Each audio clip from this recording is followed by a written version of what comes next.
ആ പെൺകുട്ടിയുടെ ജന്മം ഒരു രഹസ്യമായി മറച്ചു വച്ചിരുന്നു. എന്നാൽ അവളെപ്പറ്റി അറിഞ്ഞവർ അവളെ ഒരു ആയുധം എന്ന് വിളിച്ചു. ഒരു വികാരമില്ലാത്ത ഉപകരണം. വയലറ്റ് എവർഗാർഡൻ, നിന്നെക്കൊണ്ട് ഇനിയും പ്രയോജനമുണ്ട്. നിനക്ക് ജോലി ചെയ്യാം ഇവിടെ തന്നെ. കത്തുകൾ എടുക്കുന്നത് ഇപ്പോഴും ബുദ്ധിമുട്ടാണോ?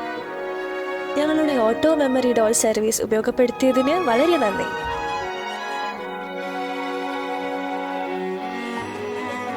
വയലറ്റ്, യുദ്ധം അവസാനിച്ചു കഴിഞ്ഞു. മേജർ ഗിൽബർട്ടിന്റെ ഉപകരണമാണ് ഞാൻ. ഇതിനെക്കൊണ്ട് ഇനി ആവശ്യമില്ലെങ്കിൽ ഒഴിവാക്കുക തന്നെ ചെയ്യണം. ഒഴിവാക്കിയേക്കെന്നെ.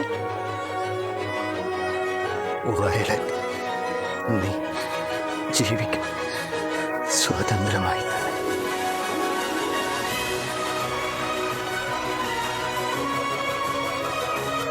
മേജർ ഗിൽബർട്ട് ഇപ്പോഴും ജീവനോടുണ്ടോ?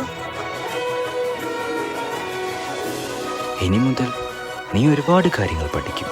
പക്ഷേ ചില കാര്യങ്ങൾ നീ പഠിച്ചില്ലെങ്കിലോ അറിഞ്ഞില്ലെങ്കിലോ ചിലപ്പോൾ നിനക്ക് സന്തോഷമായി ജീവിക്കാൻ കഴിഞ്ഞേക്കും.